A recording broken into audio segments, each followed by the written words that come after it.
Hello and welcome to the Kent Football Show. I'm your host Kweku Afari, and today we're at the W.W. Martin Community Stadium, the home of Ramsgate FC. The Kent Football Show is all about giving you what the great and good is about grassroots football across Kent. Coming up on today's show, we speak with James Lawson from Ramsgate FC. We head over to Kensington United in the Kent County League, who this year celebrated their centennial years. There's more skills and drills with Kent FA's David Webb. We headed down to Tankton FC on a very windy day as they begin work on their new facilities. We head over to the Kent FA's referee appointment evening to see who's been appointed with a prestigious cup final appointment. Next, we caught up with the Maidstone Raiders to find out more about the provision for those with disabilities. And lastly, let's find out who's topping the leaderboard in the Crossbar Challenge. First up, we talked to James Lawson, chair of Ramsgate FC. Thank you for having us here, James, at Ramsgate FC. It's a good time to actually come visit you guys. You're flying high near the top of the league at the moment. We're sat here in front of a 3G pitch I've actually had to go on already. It's something that you installed since the pandemic, and it's seen not only attendances increase, but also youth participation increase in terms of kids getting involved in football at Ramsgate. So tell us a bit about why you installed this 3G pitch here. Okay, thank you for coming along, firstly. It's brilliant to see you guys here. Essentially, we in 2019, the youth section took over the first team. And the kind of goal of what we was doing was to integrate youth football into first team football, to kind of stimulate interest locally, to get kids active, and it was really positive. We had lots of response, that people seemed to really enjoy it. But kind of you're limited by the size of your facilities, so we only had 20 or 30 teams here, and the reason for that being was there's only so much floodlit training that you can have in the local area. So the only way to grow and to grow the whole philosophy was to put our own 3G pitch in, like you can see behind, and and then all of a sudden we've now got 75 teams and they all train here, and I think it's 4:45. A lot of them get here in a minute to start the night's training. And how much of an effect do you think having this 3G pitch, which is evergreen and you can use all year, has had an effect on how your team's actually performing this season actually on the pitch? It definitely has an effect. It's I think the fact that we were averaging gates of about 184 or something under 200 just 2 or 3 years ago, and then since we put the 3G in, and obviously we've grown the youth section to the size it is now, to 1,000 kids, and we do lots more community projects. Like we're now getting crowds of 700-800, and we have days here. I think we nearly had 1,000 here on Saturday. On Saturday we was 3-1 down with a couple minutes left, and ended up drawing 3-3 with Kane scoring his famous scorpion kick in the 98th minute. But I think the fact that there was probably 600 people behind the goal made a difference, as opposed to once upon a time when there'd have been 100 guys here. So definitely. And does that lend itself to that one club initiative that you've got going on at the moment here at Ramsgate? Yeah, absolutely. The youth system, the club, we've got this phrase where we're in this together, and I don't think people realise the power of a football club. Like, these are really good players that we have out on that pitch, and football clubs are really important to towns. So it's really important that we attract the youth players here, and we attract local families here, and everyone enjoys what's on offer. And off the back of that, it feels like it's a very family-orientated club. Can you tell us about some of the community programs that you've got going on here at Ramsgate? Yeah, so there's something called a HAF program, which is Holiday Activity and Food, and basically it's for children or families who claim free school meals through child benefit. They get 4 hours of exercise, and they get like a hot meal and some breakfast, etc. In the school holiday periods, and we've grown that now. I think we've got 400 children here next week, or across our 3 sites. So we've grown that to one of the biggest in the country. But what happens is these guys now come and support us. So not only are they on our holiday programs, but they now come and then they're fans of the first team. And I think we've got TJ, middle of our midfield, who's a local lad. Like, he walks around the area like he's a superstar. Like he owns it. He owns it. Like, there's kids asking him for autographs. Oh, really? Yeah, big time. So like, kind of, there's a few children here now. If you ask them who their favourite player is, it isn't like Declan Rice or someone. It is TJ or Paxman or. That's amazing. Yeah, it's brilliant. That is. Yeah. So with a youth section so large, you must come across so many kids with different needs. How do you guys approach that here at Ramsgate? Yeah, so it's one of the most important things that we do here now. Our welfare team, we're supported by people within local schools, so we essentially try and run ourselves like a school now. So we bring people in with wellbeing experience, SEN experience, family liaison officers from local schools, and when we have problems or issues with children's mental well-being come up, or even around here now that you do see more and more through county lines problems created, we take them into to them guys with them specialties, and we get their opinion and we act from there. And I would say that's probably one of the most positive changes in the club, that school-based model around our welfare system. So would you say, in terms of people that you employ, the split between teachers and coaches is kind of it's more in the favour of the teachers you employ as opposed to coaches? Big time. And even people starting to coach our sides more are becoming teachers. It's also like partnerships also important, and there's Tom runs a company called Inclusive Sport, and on the Thursday evening up here they run a session for an hour for children with special needs, which is fantastic for them, get the opportunity to play on the 3G, and so partnerships and like I say, modelling ourselves on the school has become very important.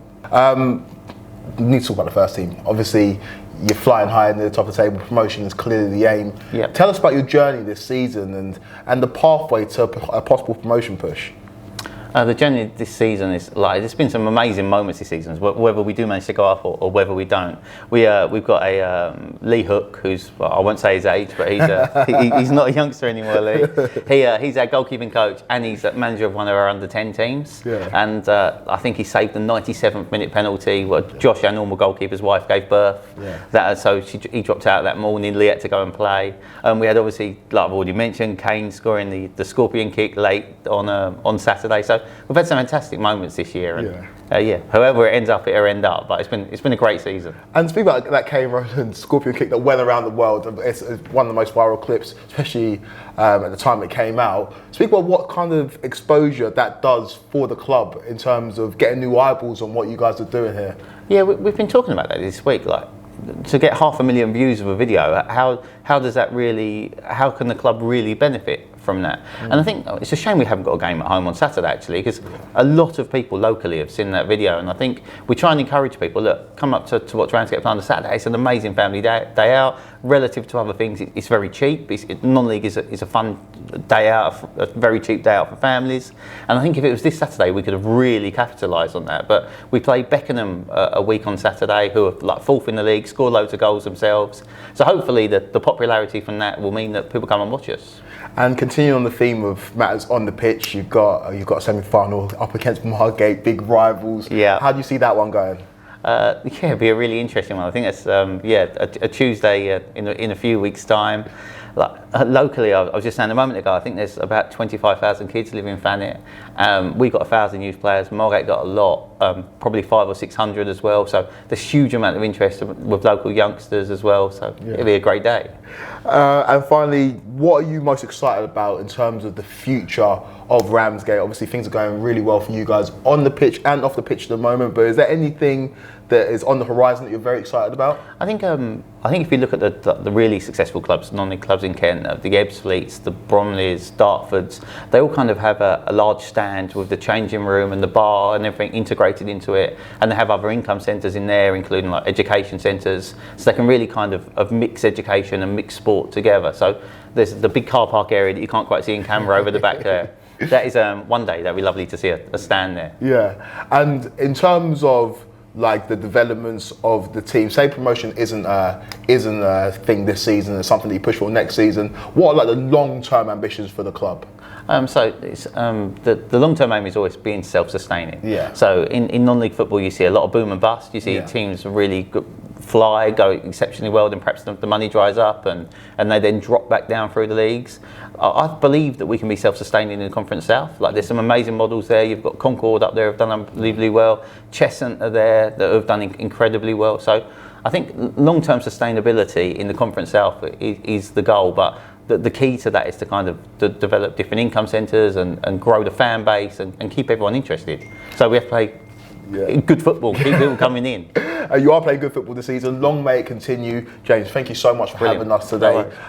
There's so much there for Ramsgate fans to get at. If you do have anything to say or want to comment on anything that we've talked about in this interview, make sure you comment down below. Coming up next, we speak to Kent FA's Jeff Davis, who caught up with Gavin from the Kent County League and Michael from Kemsing United, who both celebrate the centennial year this year. Let's check it out. Hi, it's Jeff Davis for the Kent Football Show. I'm here at Kent FA headquarters to talk to two organisations about been around for 100 years. I can't wait to hear what they've got to say. I'm here with Michael Daines, the joint assistant manager of the Kensington United first team. Michael, 100 years existence. How did the club first start? Villagers ultimately wanting to play in their local league, and yeah, here we are 100 years later. And so, tell us a little bit about the club. How many teams have you got? What competition do you play in? The first team are Sevenoaks District First, Reserves are District Third. Sunday are the West Kent Sunday League. All three sides doing really well in their divisions and cups. And you've told me you've just got through to a major Kent competition. Tell us a little bit about that. Yeah, the Junior B final, qualified on Saturday, and yeah, I believe the final was in May, so really looking forward to that. So 100 years, you must have had some celebrations. Tell us a little bit about what you've been doing. Originally it started with just redesigning the crest on the shirt, which then stepped up to a whole new centennial kit. And then there's been the various nights out throughout the season, race night, etc. There's going to be a big end of season awards dinner, followed by a tournament to sort of wrap the season up. So I'm sure you want to carry on for another 100 years, but what does the immediate future look like for the club? The immediate future is to hopefully get out of initial divisions and then grow the club further to make sure we're here in another 100 years. Michael, thanks for joining the Kent Football Show and good luck for the rest of the season. Thank you, Jeff. Thanks. We're here at Kent FA headquarters talking to Gavin Hoare, who's a chairman and secretary of the Kent County Football League. And they've got some really exciting plans because it's 100 years in existence. Gavin, welcome to the Kent Football Show. How did the league first start? Well, obviously, 100 years ago, around about now, the league was formed by the Kent FA and ran as its own parent competition. Right up, I think, until around about the 1950s, when it then became a standalone competition, or it began to break up into a standalone competition, and has continued that way up until the format it is today. And what does the league actually look like now? Well, the league is a regional feeder league, and that is the Premier Division in itself is there primarily to provide clubs to SCEFL. Yep. And there are 6 divisions below that in ranking order that we help produce clubs that are fit for the Premier Division who can then go on to go to the SCEFL. And of course, we have a Vets division as well. So 100 years, how do you plan to celebrate? In big style. Yes, we got a usual presentation dinner evening again this year in June, which we will make extra special. We're bringing in a few extra guests, especially some faces from the past. And yeah, hopefully all the clubs will be there and it will be a fantastic time. So what does the future hold? Future's looking good. We're hopefully going to concentrate more on the quality rather than quantity side. We will be developing some things with the leagues below us as well as the league above us to create this clear pathway. So yeah, we're quite excited. I can't say too much at the moment because 1 or 2 things are still under wraps, but they will be released to everybody soon. Gavin, thanks for joining us, and let's hope for a good next 100 years for the Kent League. Can't wait. What an achievement by Kemsing United and the Kent County League. I'm sure there's plenty more celebrations to come as they celebrate their 100-year anniversary. If you want to get in touch and your club's got a story to tell, then make sure you drop us an email at info@kentfa.com. Now, the weather's not amazing, but the clocks have gone forward. The sun will return soon. So let's see what Kent FA's David Webb's got in store for us in terms of skills and drills that you can do at home. Today, I'm going to show you a fun and simple activity that you can do at home with 1 ball and a couple of toilet rolls. This activity is going to help you with your technique and accuracy of your kicking, passing and shooting. So now that you set up your targets, start 5 steps away. The aim of the game is to try and hit or knock down all of your targets within 1 minute, using a range of different passing, kicking and shooting techniques to do so.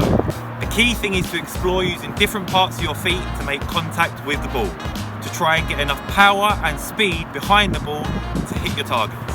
Once you've mastered this, think about the position of your kicking foot and your non-kicking foot to help you with your balance and to ensure that the ball is travelling directly towards your target. If you are using the inside part of your foot, you want to make sure that it is in line with your target. If you're using your laces or your soles, you want to ensure that your toes are pointing towards your target. To make this challenge easier, you can either decrease the size between you and your targets, or you can stack your toilet rolls on top of each other to make the area bigger for you to aim for. To make this challenge harder, you can either increase the space between you and your target, or you can start with the ball in your hands, release the ball, allowing for just one bounce, which will mean you'll need to have a quicker decision and quicker reaction of how to hit the ball. Now that you know what to do, why don't you give this activity a try, including either the easier or the harder challenges. Give it a go and let us know how you get on. Cheers, David. Another great drill there that you lot can try at home. Let us know how you get on by commenting down below. Now, the Kent FA support local clubs in terms of funding opportunities to purchase new equipment, to renovate facilities.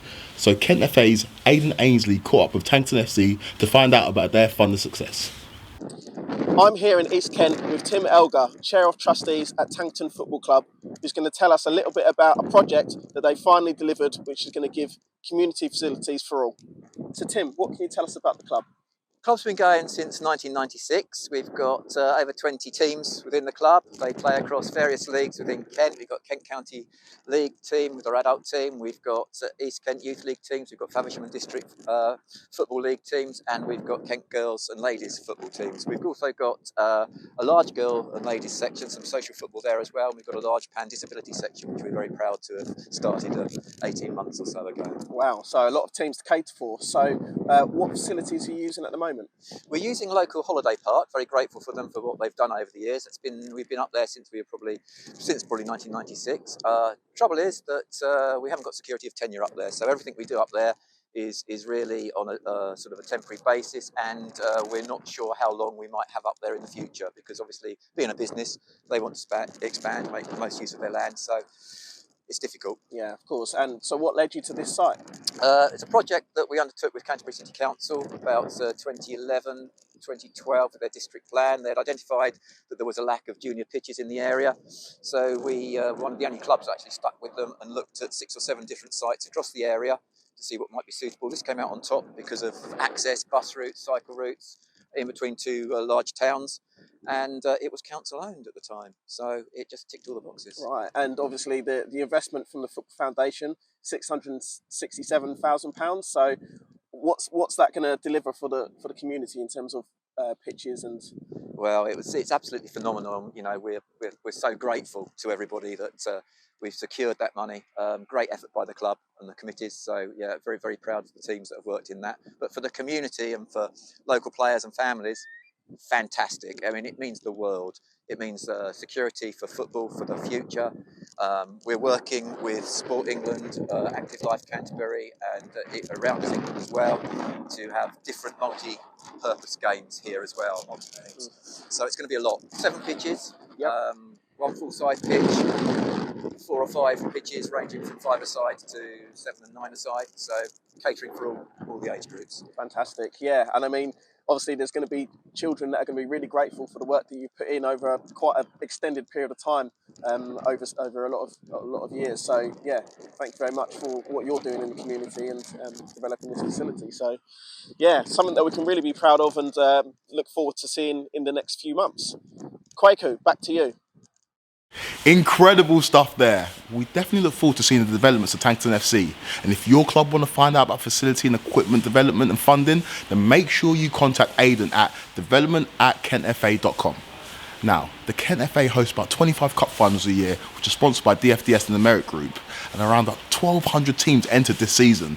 But it's not just about the teams on the pitch, it's also about the officials. So that's why we caught up with the referee development lead, Nick Dunn, as the Kent officials enjoyed a very special evening.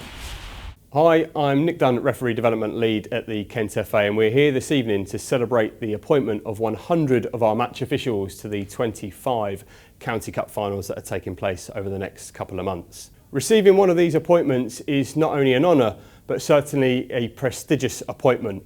Come with us to find out what it's like to be part of one of these events.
been an incredible evening here to reward and recognise those 100 match officials who have been appointed to our County Cup finals, and we'll see you at those finals in the coming months.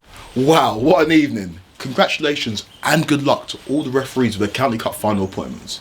And if you're interested in becoming a referee, then make sure you check out our website at www.kentfa.com. Now, here at the Kent FA, we believe that football should be for everyone. That's why we caught up with Lorraine Hum from the Maidstone Raiders to find out what they're doing to help people with disabilities enjoy the beautiful game. Hi, I'm Harry, the FDO Inclusion Officer at Kent FA. I'm here today at Maidstone United with Lorraine Hum, the head of the Raiders, to talk about the provision they provide for disability players. So Lorraine, let's get started. So what's the programme all about? Well, basically at Maidstone United we've got 160 kids and adults with disabilities, pan disabilities, so whether that's autism, ADHD, cerebral palsy, Down syndrome. Basically the only thing we can't cater for is obviously wheelchair football because you need a hard surface. Yeah. So basically we've got all these kids that haven't played football, a lot of them, so they're coming in, haven't even kicked the ball, and we put them in ability levels, get them going, and obviously over the last 20 years we've grown it to 160 players and 20 teams. So can you sort of tell us about a player that sort of progressed through the programme? Yeah, sure. We've got a young lad called Vinny, he's got cerebral palsy. When he first joined us, couldn't kick a ball, basically very little knowledge, very keen, obviously had a lot of mood swings and stuff like that, and it's quite challenging to start off with, but obviously he kept coming and he was enjoying it, was making friends, and to see him now and the journey that he's gone through is absolutely amazing. He's now captain, he's now inspiring all the other kids, and despite his own disabilities he's always helping others. So his personal journey has been inspirational, and there's lots more like that. That's great.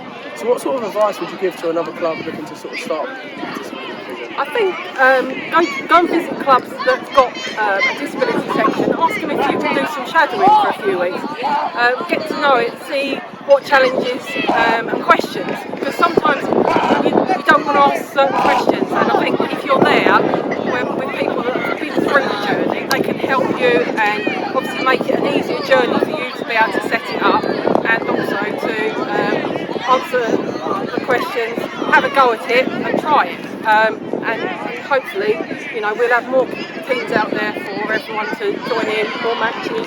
It's just need to get the word out. That's great, so inspiring. So if you want to find out more about the disability football in Kent, please contact development@kentfa.com. Fantastic work there from Maidstone, and if your club are interested in setting up provisions for players with disabilities, then make sure you drop us an email at development@kentfa.com. Now it's time for the ever popular Crossbar Challenge. Last time out, Kent Sands hit an impressive 5, and Barming Youth Men want to see if they can be there. Let's check it out. Hi guys, thanks for joining us for the Kent Football Show Crossbar Challenge. Today we're joined by Barming Youth Men's team. Let's see how they can get on. They've got 30 shots to achieve as many crossbar challenges as they can. Let's see how they go. Go on lads, who's first? Warren. Oh, unlucky, close. What's he got? Oh, good finish.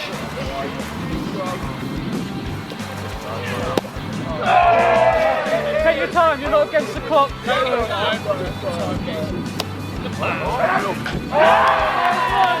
Next one.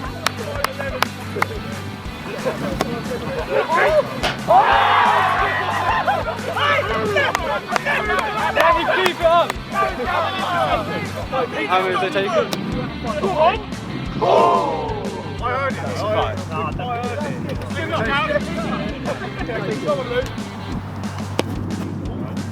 Oh, unlucky.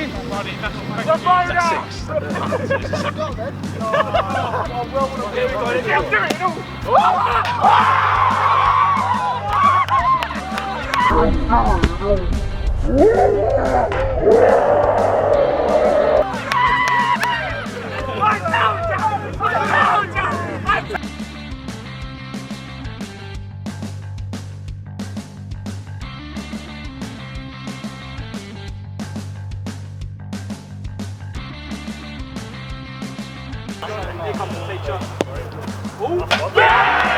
Good effort. 4 or 5 depending if that skimmer hit.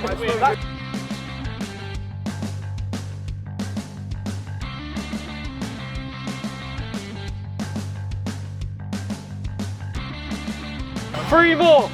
Last 3.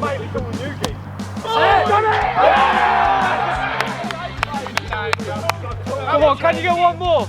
Well, you got 2 more shots. Can you get 1 more? Last shot. Last shot. No pressure.